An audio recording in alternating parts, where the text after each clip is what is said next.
Welcome to Falling Through the Cracks. Feel alive and thrive with Dr. Rebecca Risk. Do you ever feel that even though nothing seems seriously wrong and you pass all the medical tests, that you still feel that your health, pain, and fatigue are completely out of control? It doesn't have to be that way. Listen to the tips and suggestions given on our program today and take back control of your health. Now, here is Dr. Rebecca Risk. Hi everybody, welcome back to Falling Through the Cracks. Today I'm welcoming Ira Irael. Ira is a licensed professional clinical counselor, a licensed marriage and family therapist, and a mindful relationship coach. Ira is the author of How to Survive Your Childhood Now That You're an Adult, A Path to Authenticity and Awakening. Ira, welcome to the show. Thank you very much. It's a pleasure to be here, Rebecca. So what inspired you to put this book together? There was a study done, and it was actually published in The Guardian a few years ago, that there are 100 million prescriptions for antidepressants written in the United States. Our population is 330 million, if I'm not mistaken. I don't know how many of those are adults. It's probably, but it's a very large percentage. Actually, 22 million Americans take antidepressants every morning. So I wanted to find out, what are these actually twin epidemics of depression and anxiety, and are there other ways to treating them than pharmaceuticals? Well, we are talking a lot about this. It's in the news all the time about how depression and anxiety is on the rise. And, we could probably talk about this at every show that I do, no matter what I'm talking about, because there's so many reasons for this. But your book is just focusing, as you say, now that you're an adult. So you're surviving your childhood now that you're an adult, and you're specific about that part. So why is that so important for you? Well, it's funny. I don't want to go off the deep end, but one of the things I study is Advaita Vedanta, or Hinduism, and I in my classes at S1 and Kapalu, I teach yoga in addition to psychology and philosophy. So it's fascinating. What I say on one of my DVDs is that depression relates to thoughts about the past. Anxiety relates to thoughts about the future. The past no longer exists. It's dead and gone. The only thing that exists about the past is your story. And the future doesn't yet exist. The only thing that exists about the future are your imaginations or your planning. So how can depression and anxiety exist? So I use that provocative statement to try to get people to try to empower people to make healthier choices, to keep themselves at the high ends of their happiness spectrums, and try to alleviate some of that depression and anxiety. Well, so I think there's a quote that I saw once where depression is if you're sad about your past, and anxiety is if you're worried about your future. So this is where you're getting that from? That's an interesting thing. I made the DVD in 2008, so the only other person I've heard say that is Marianne Williamson. But I don't know if you have a quote from somewhere earlier than 2009, then I'm not sure where I read that from, but I've had that in my head for a long time, and it does make sense. It's like either if we're depressed, we are worried about something that has happened or a series of events that have led to where we are, and then usually if we're anxious, we're worried about what's going to happen in an hour, in a day, in a year, and we're not usually anxious about what has already happened because we know what's happened. But we don't really realize the implications or ramifications of growing up in the systems that we grow up within. And that's what I look at in the book. As you notice, there's like a chapter on, capitalism, democracy, the myth of romantic love. For me, our school system, all these things need to be analyzed because, they could be outdated and they could be causing some of these problems. I mean, in America, our school system was established to make factory workers, 250 years ago. The Chad system for voting is extremely efficacious 260 years ago. But nowadays, if you want to live in a democracy, we all need to be voting by our telephone. And so what I'm trying to do is inspire people to take a look at the ground beneath our feet, the things that we assume are quote unquote normal. There's a beautiful quote by Marshall McLuhan that I use in the book. He says, "I don't know who discovered water, but I doubt it was a fish." So none of us have a great insight into our own way of being in the world. A lot of us, unfortunately, use our relationships, because we feel so comfortable in our relationships that we get some insight into how mad or sad we really are. But that's what psychotherapy is for, is to be able to have someone mirror back to you, your way of being in the world. So that's actually one of the things, and one of the benefits of being in some sort of therapy, to see how you're coming across to other people. So, the book really hopefully inspires people, raises consciousness around all these things, so that they just don't walk into a doctor's office and they say, oh yeah, I hate my job and I hate my relationship, and the doctor puts them on antidepressants, because that is all too common in our culture. Well, it's very common, and it's not just for depression. We like to cover up a lot of things instead of changing diet or lifestyle. But, it is sad to me that when people are going through a mental health crisis, that's what happens instead of trying to get help. I mean, medication has its place for sure, and it's necessary. But especially if it's necessary, I think we need to be seeing a medical professional to talk through what's going on and try to find either a different outlook or get help with the situation of some kind, and that doesn't seem to be happening. Well, the interesting thing is that all the pharmaceuticals are amazing in the short run, and when the doctors prescribe them for a month or 6 weeks or 2 months or 3 months, that's fantastic, to keep people on their feet. Unfortunately, you feel so good a lot of the time that, even though there's the disclaimer that this Lexapro or this Suboxone or this Klonopin is not addictive, we really enjoy those feelings. So they're not physically addictive, but unfortunately, I've worked with a lot of patients who they come in, they're on these cocktails of antidepressants for 20 years, and they're just like, every time they try to go off them, there's a problem. Well, and the problem, are you talking about that they're addicted to it, or that they haven't dealt with the depression, so that's still there when they try to go off of them? This is an interesting thing. So what I ask is, when we look at the DSM, the Diagnostic Statistical Manual of Mental Disorders, what is the barometer for mental health in our country? And if you really read between the lines, and this is my own understanding, this might be offensive to some people, but if you really look between the lines of the 800-page DSM, you'll find, I believe, that our barometer of mental health is, can you get your butt into your chair at work and do 10 hours of work? And if you can't, then we have some medications that can help you do that. And I'm saying that's a serious problem. Mm-hmm. Well, it is, because if you're working 10 hours a day, of course, you don't have a good quality of life anyway. And, you're probably not spending time with your family, and you're probably not doing things that you love. And, you're probably just stressed out and tired and need a good vacation, which, there's not a lot of. And yeah. Yeah. If you read Sonia Lyubomirsky's book, I think it's The How of Happiness, she goes into some studies done in Germany where people who have jobs, no matter what they do, if you do anything for money, you'll be unhappy. And if you have a career, which essentially, a lawyer, engineer, doctor, that you do consistently for 30 or 40 years, you'll be slightly less miserable. But, I think human beings enjoy novelty. So, we like to change things up again. And what she found in these studies was the only people who are happy are the people who know their vocation. So voco in Latin means calling, right? So the universe gives us information. It says, oh, I enjoy painting. I enjoy writing songs. I enjoy running on the beach. I enjoy hiking. I enjoy swimming. I enjoy running.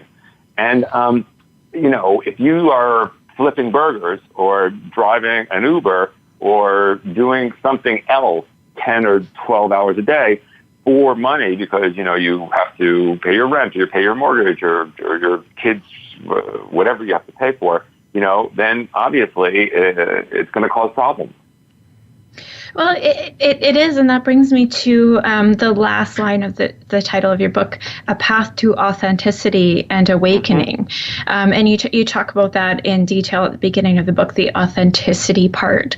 So is there more to it than what you just said? Well, for me, I broke it down after years of study.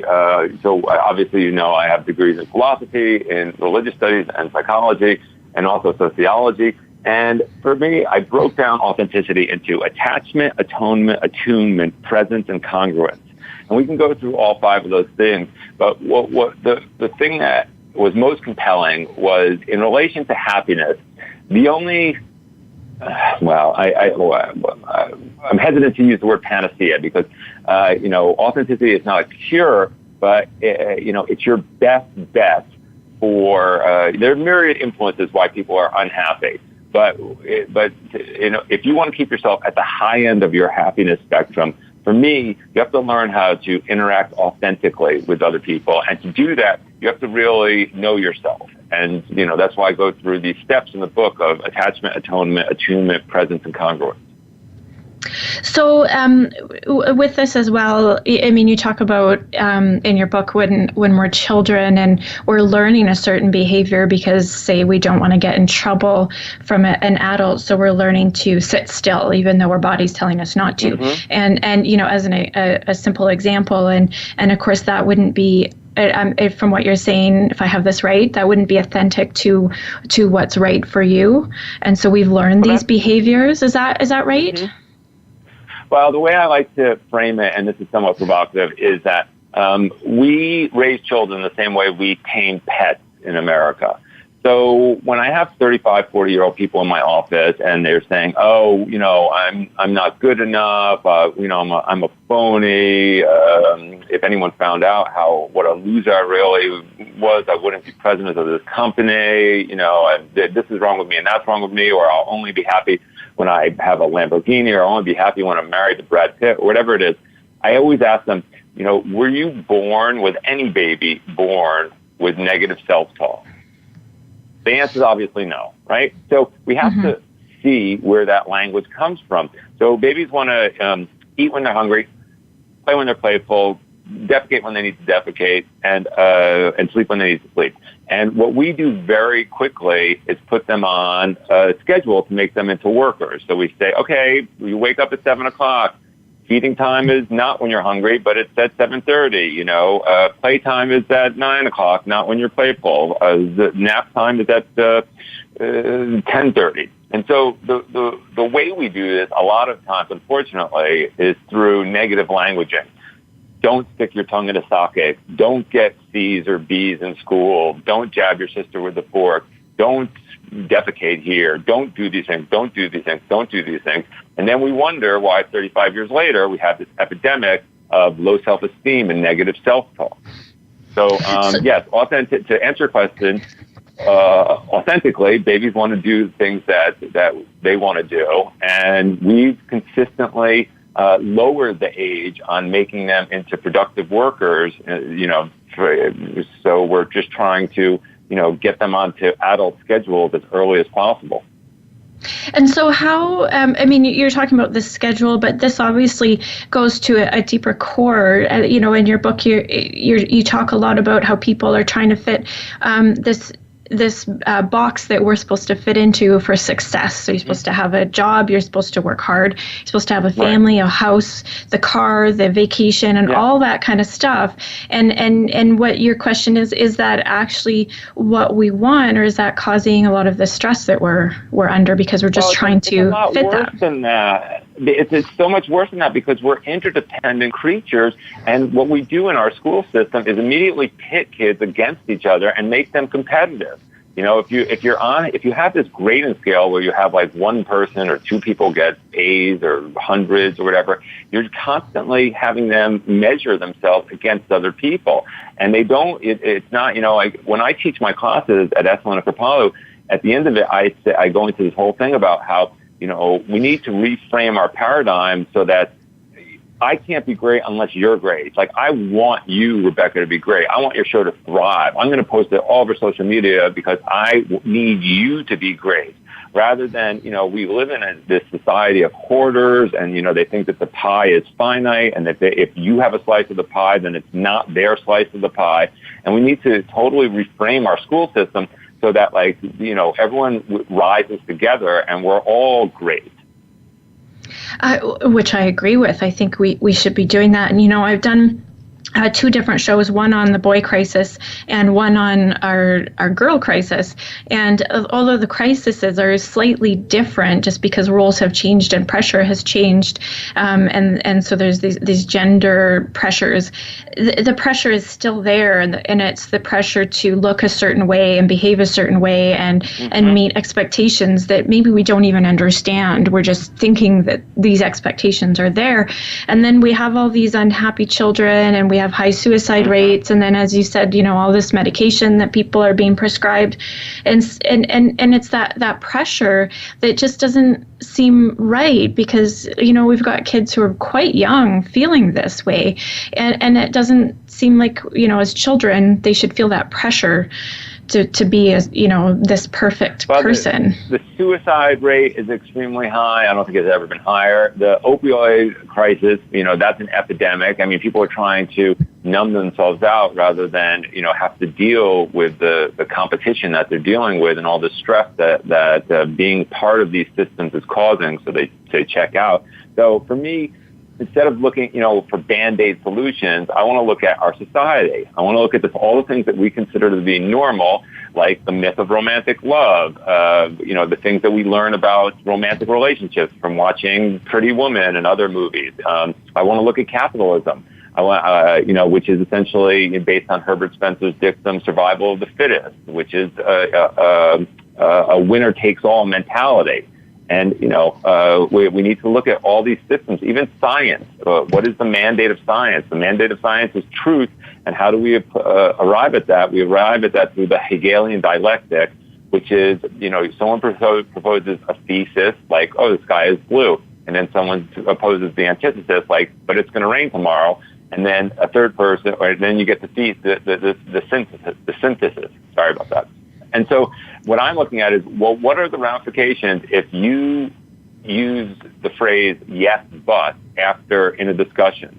Because it actually negates what the first person says. And yet we have this whole system of communicating so that if you listen to other people talking, you'll find a lot of the time one person says, oh, there's this fantastic sale at Barney's. And the other person says, yes, but the sale at Nordstrom's is going to be even better next week. And so they arrive at truth, but the interaction is really invalidating the first person's emotional experience. So what I'm trying to address in the book is how do we change these ways of being to yes and rather than yes but.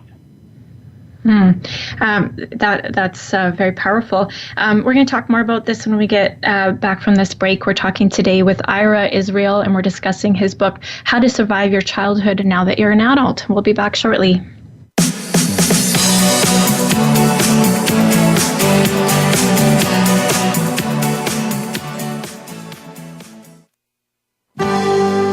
Your life, your health, your network.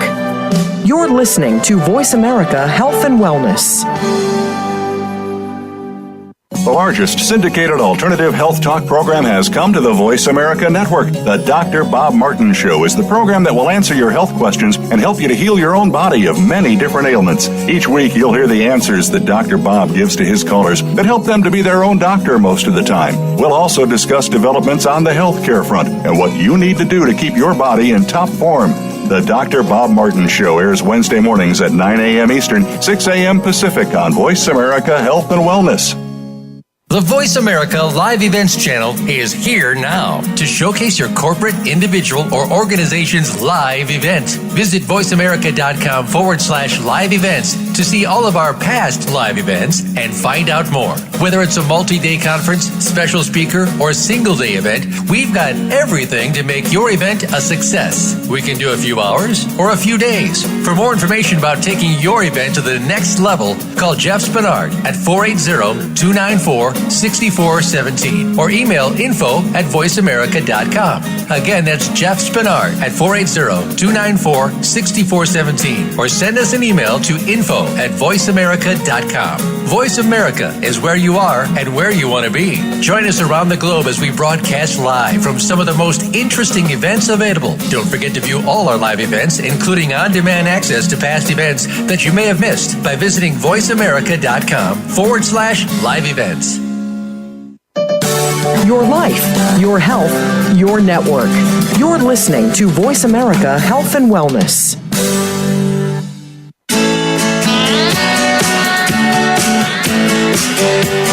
You are listening to Falling Through the Cracks with your host, Dr. Rebecca Risk. To reach the program today, please call in to 1-866-472-5792. Again, that's 1-866-472-5792. You may also send an email directly to Dr. Risk. The email address is anantacalgary@gmail.com. Now, back to Falling Through the Cracks. Feel alive and thrive. Welcome back. Today we're talking with Ira Irael, and we're discussing his book, How to Survive Your Childhood Now That You're an Adult. So, Ira, one thing I think is really important to talk about is, what is happiness? Well, that's fascinating. So I always use this quote by Mick Brown, who says that, happiness cannot be sought after. It's actually a side effect or a ramification. So for me, it's all about constructing a life that will keep you at the high end of your happiness spectrum. And we know the tools that do that, so there's a science behind it.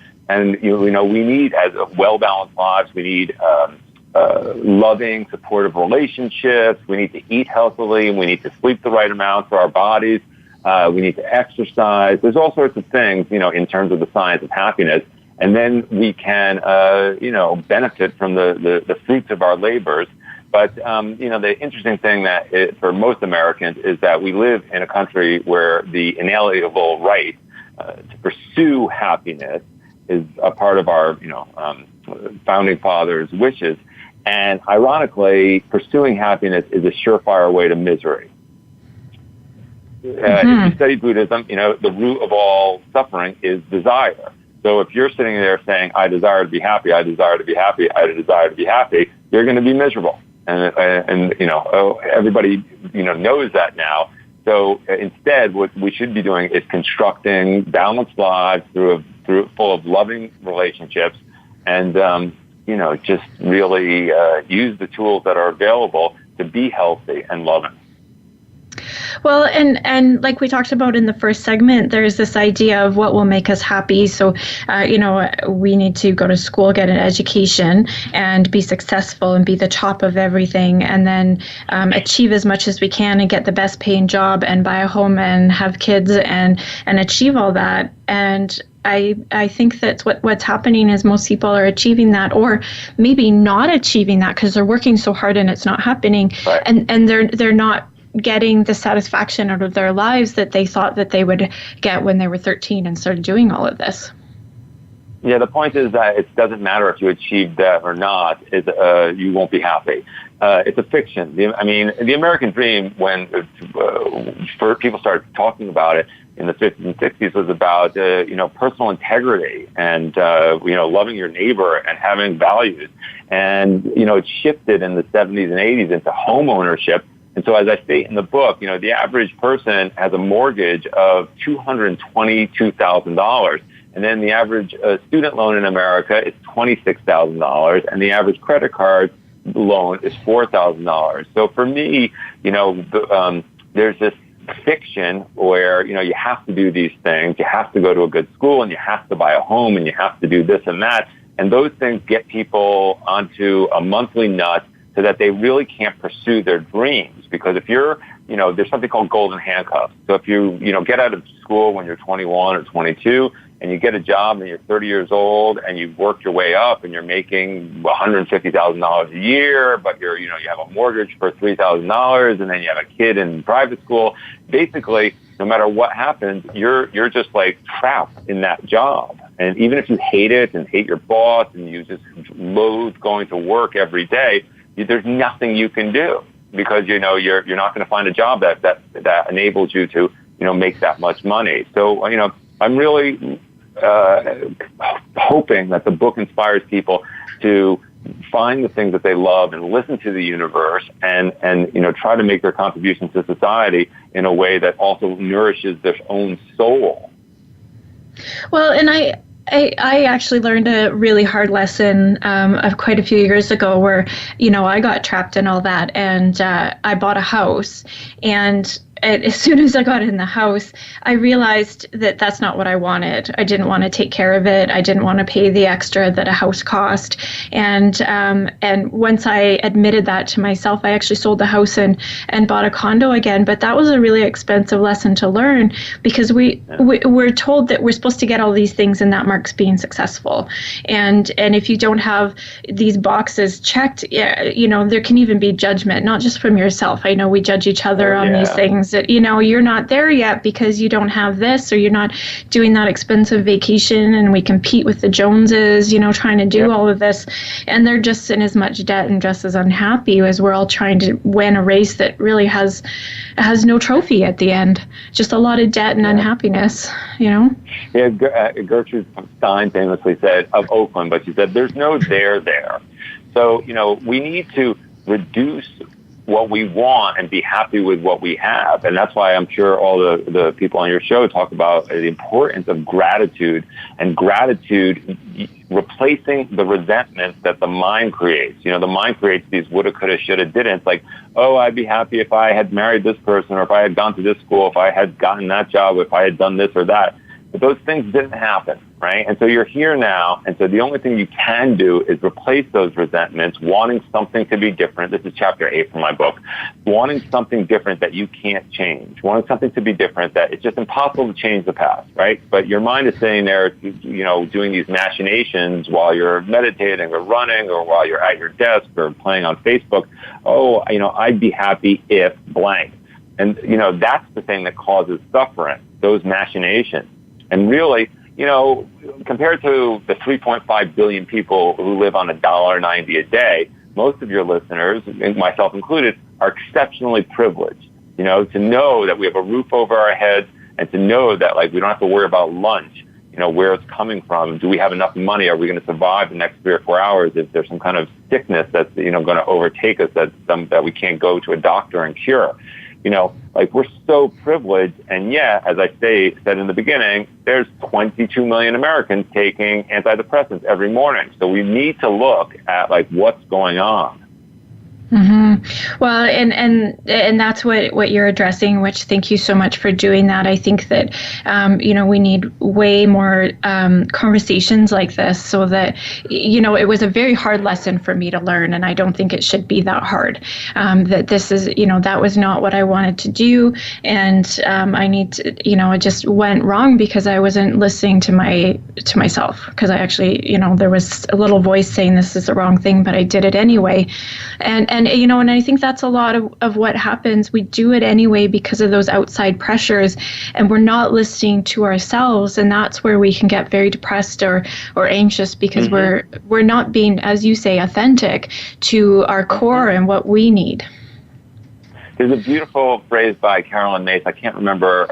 It's on one of her tapes or something. And she says, you either co-create your life with spirit, or you'll get fired. Your wife will cheat on you.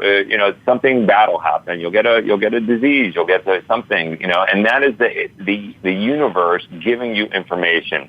So on the one hand, what I'm trying to do, as I said, is empower people to listen to all the things that are going around them, and then make healthy decisions, long-term decisions. That are going to bode well for them over the next 20, 30 years in terms of happiness. And if your marriage is dead, or if you're not inspired by your job, or there's some things that are wrong in your life, including some sort of depression and anxiety, then take a look at the way you've constructed your life and maybe make some tweaks. Mm-hmm. Well, and you are addressing all of this in your book. But one thing before we go into how you you're doing that, we're talking about jobs and we're talking about school, but you also address romance.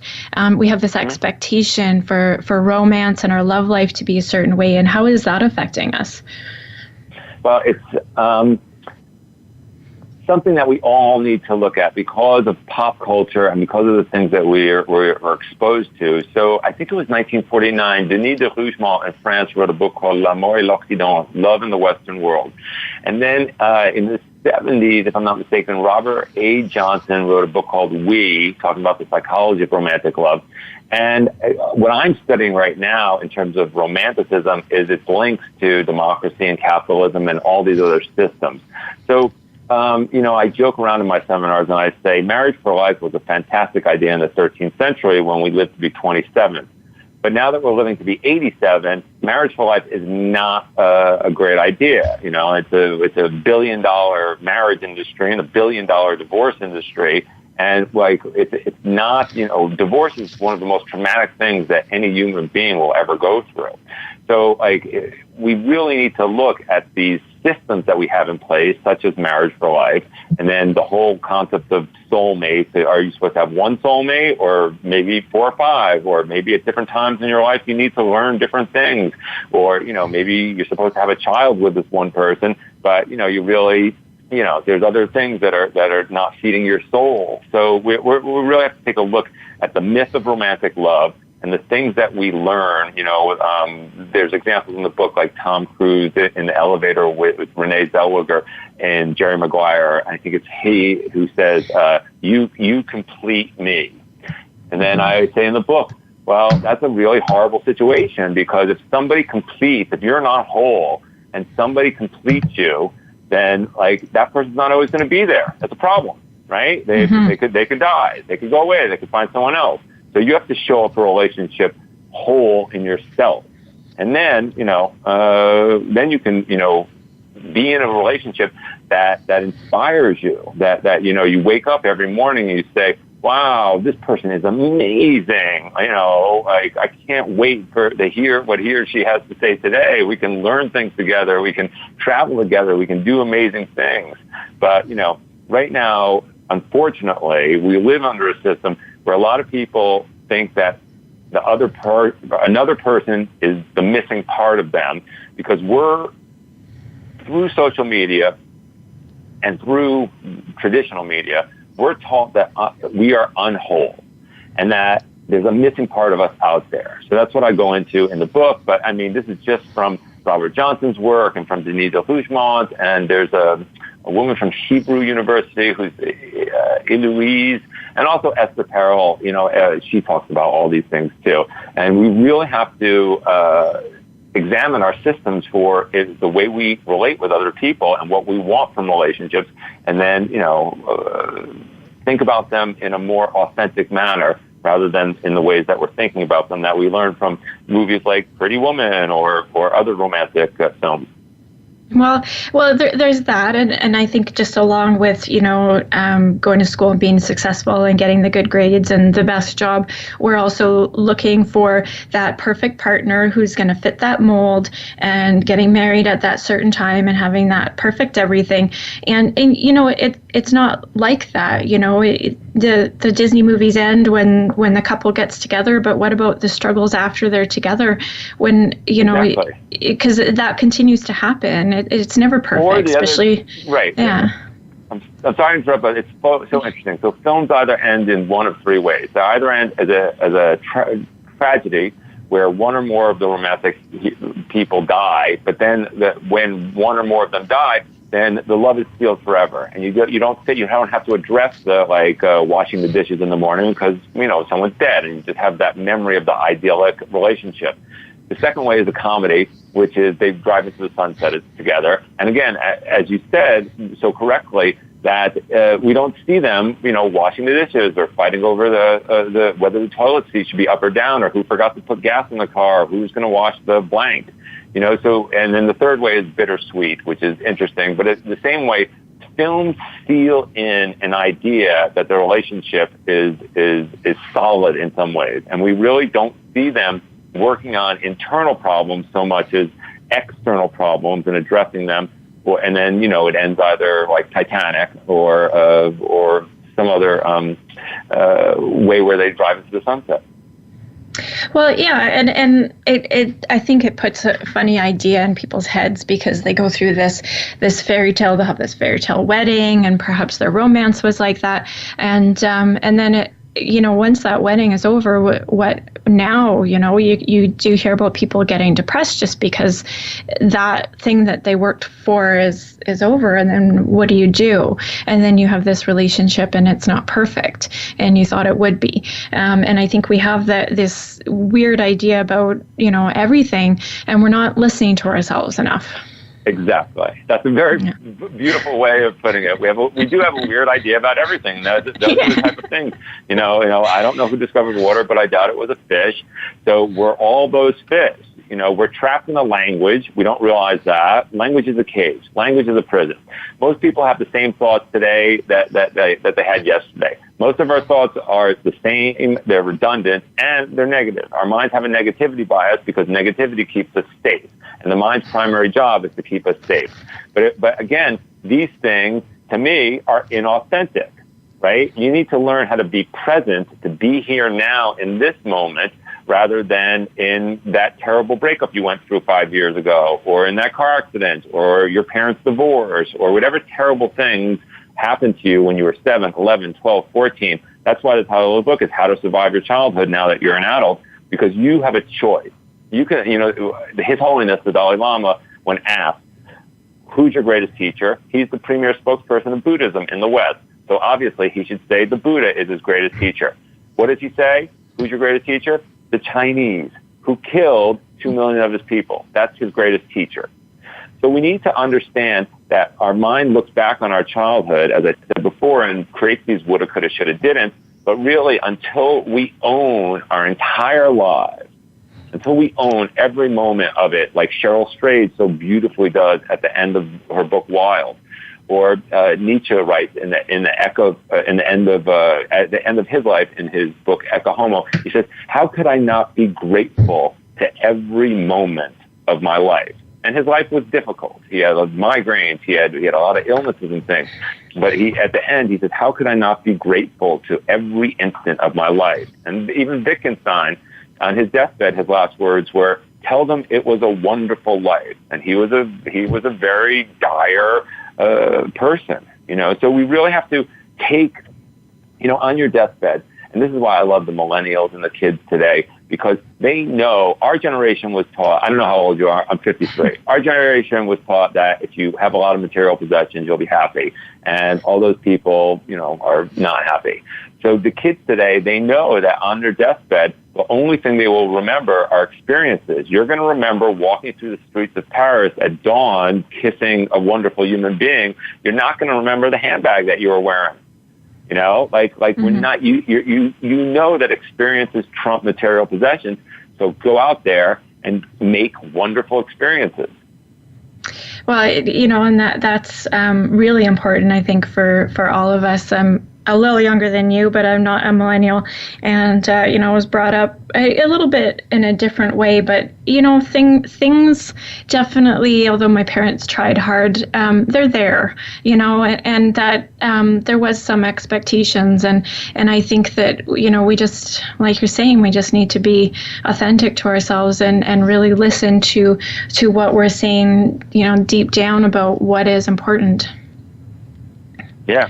Well, the only thing that correlates strongly with happiness in the long-term longitudinal studies is the quality of our intimate relationships. And that's why there's a whole chapter in the book on attachment theory, because we have predispositions that we learn. We learn either very early that the world is a secure place and we can lean in and be safe because our interactions with our parents taught us that when we were 2 days old or 2 weeks old. Or we learn, wow, the world is a really scary place, and if I don't protect myself and hoard and me, I'm going to get hurt. And all I'm asking people to do in my book is be aware of your attachment style, whether it's secure or one of the 3 types of insecure attachment. And then, when you're sitting there in the present moment, and your boyfriend doesn't text back in 5 minutes and your mind says he's with another girl, right? You say, okay, yes, somebody cheated on me 20 years ago, or yes, it's possible, but, I'm in this loving relationship. My mind doesn't have to be suspicious all the time. The world's a safe place. I'm just going to breathe into it and wait for him to text me back. We're going to take a quick break. We're talking today with Ira Irael, and we're discussing his book, How to Survive Your Childhood Now That You're an Adult, and we'll be back shortly to discuss this more.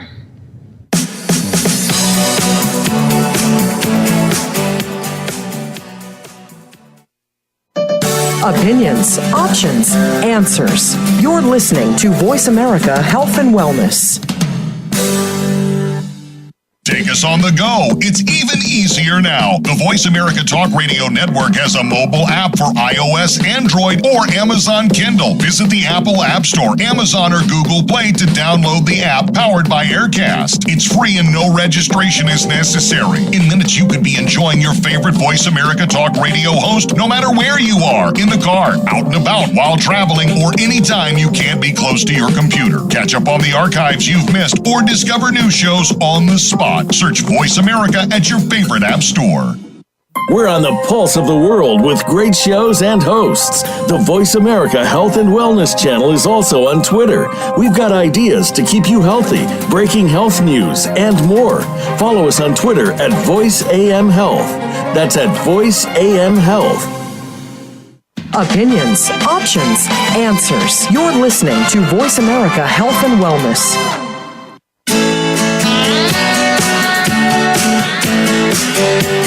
You are listening to Falling Through the Cracks with your host, Dr. Rebecca Risk. To reach the program today, please call in to 1-866-472-5792. Again, that's 1-866-472-5792. You may also send an email directly to Dr. Risk. The email address is anantacalgary@gmail.com. Now, back to Falling Through the Cracks. Feel alive and thrive. Hi, everybody. Welcome back. Today we're talking with Ira Irael, and we're discussing his book, How to Survive Your Childhood Now That You're an Adult.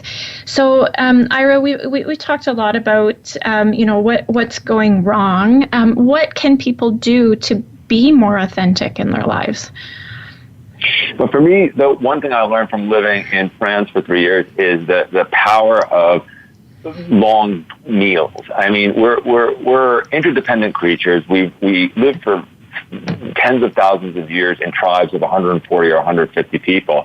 And now living in cities, people are isolated, people are alienated, and the alienation, I believe, foments depression. So we have to know that, yes, some people are jerks and some people are going to take advantage of us, but we still have to, continuously try to create community. And really, for me, it's all about, making dinner parties and inviting people to lunch. And unfortunately for me, I happen to live in a very, very competitive community where people schedule other people in for 20 minutes in between Pilates classes and going to Whole Foods or things like that. But I really enjoy, just like getting 10 people and saying, let's meet here at 8 o'clock on Friday night. And, no one's going to anything else that evening. That's what we're doing. And you just sit there and you talk about art and literature and politics and things like that. So for me, it's about being passionate about interests such as, what's going on in the world and what are artists and musicians saying about our society. And then being able to chat about them and compare notes and really just to sit with other human beings. The most famous quote in the book, from what I've heard, is mirror neurons do not fire via text message. So we need face-to-face interactions with other human beings to know that we're not crazy. Because a lot of our interactions with people and what happens in social media, on Facebook and things, invalidates our emotional experience of the world. And then we walk around thinking, oh, I'm all alone. Nobody cares about me. I got 5,000 Facebook friends, but I need to move my couch and I can't find one single person to come over and pick up the other end of the couch. I mean, we live in a crazy, crazy world. So we really have to just try to make human connections as much as possible. Give hugs. That's what I tell people. Give hugs. You know what? That's really good advice. And I was having this conversation earlier this week. I treat people with very severe chronic illnesses, especially chronic Lyme disease, which is part of my story. And I always understand how lonely they feel, because when you're sick and isolated, being on, social media really isn't contact with somebody. Somebody can like what you say and people can even know what's going on, but you need people near you, touching you and having a conversation with you and hearing you. And the pictures we put on social media aren't, as you say, authentic of who we are anyway. Right. People are making themselves look different, and trying to fit that mold that you and I are talking about, how we have to break that. So the more that we go down this technology route, the more isolated we are, and it just seems to be getting worse and worse.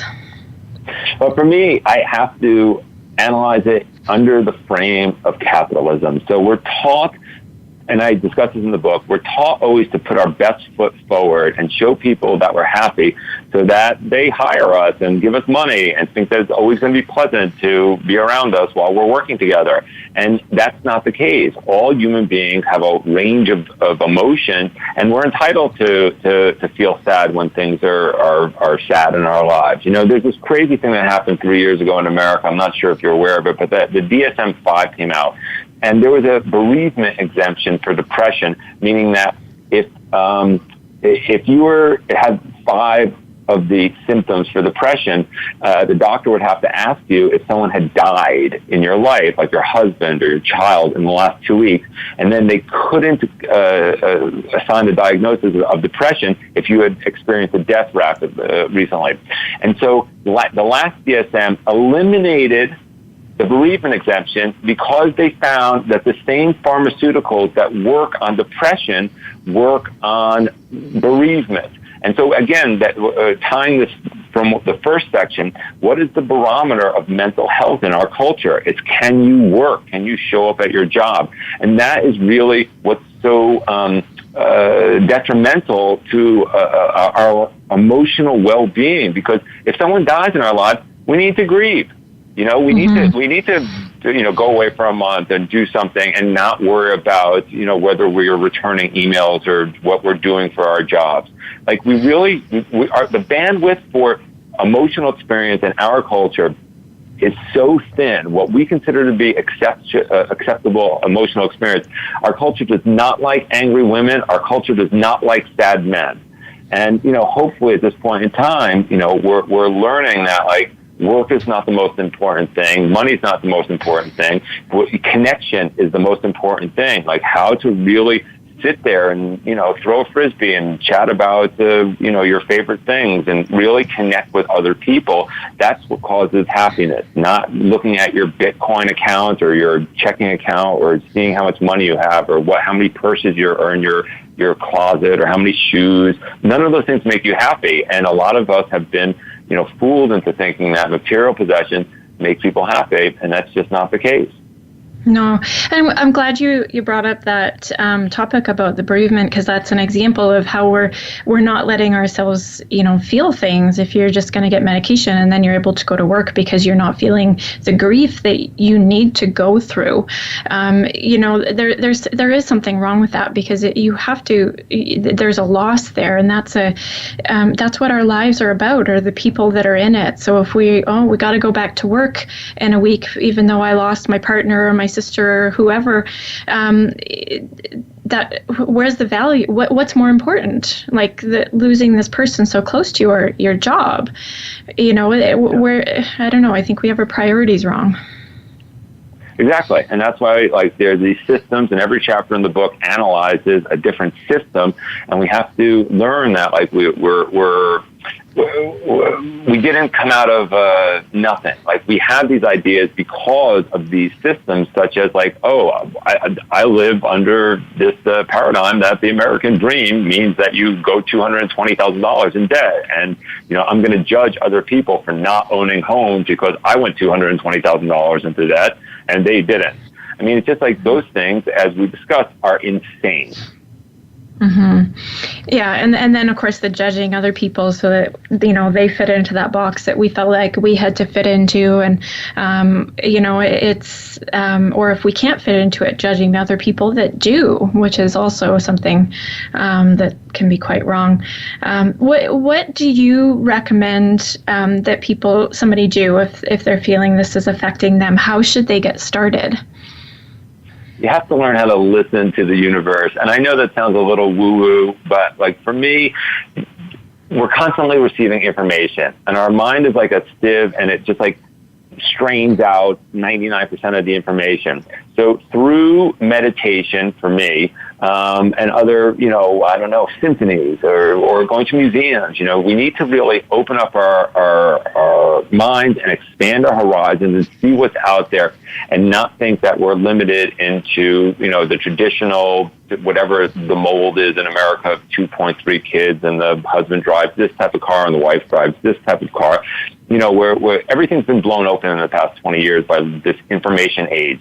And we're living in this wonderful spring where you can create the life that you want to create. And that's why there's a chapter in the end on congruence. Congruence to me is really tapping into all the information that you're receiving, your sicknesses, your relationships, the sports you like, everything, and constructing an ideal life. And the phrase that you saw on the first page of the book is by André Gide, which is, it is better to be hated for what you are than to be loved for what you are not.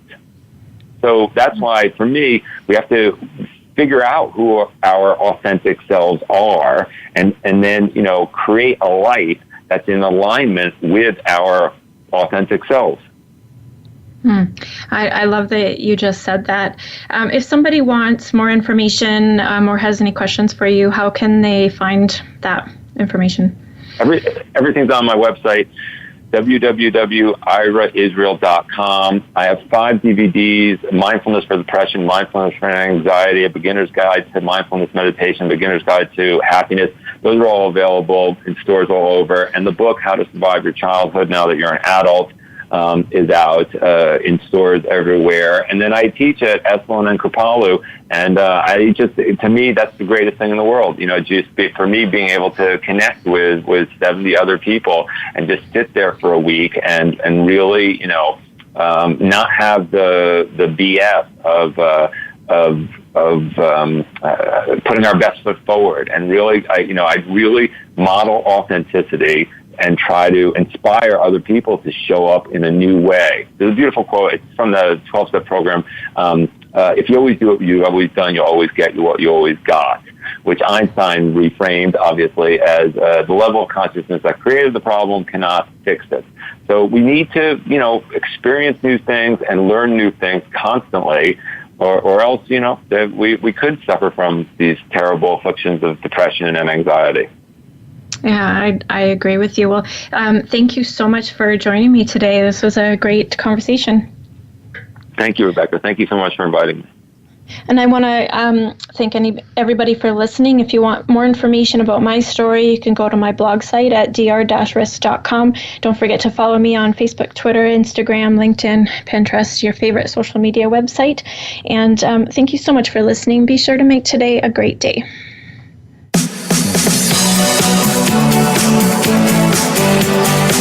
Thank you for tuning in to this week's edition of Falling Through the Cracks. Feel alive and thrive. Please join Dr. Rebecca Risk again next Monday at noon Eastern Time and 9 a.m. Pacific Time on the Voice America Health and Wellness channel. We'll talk more next week.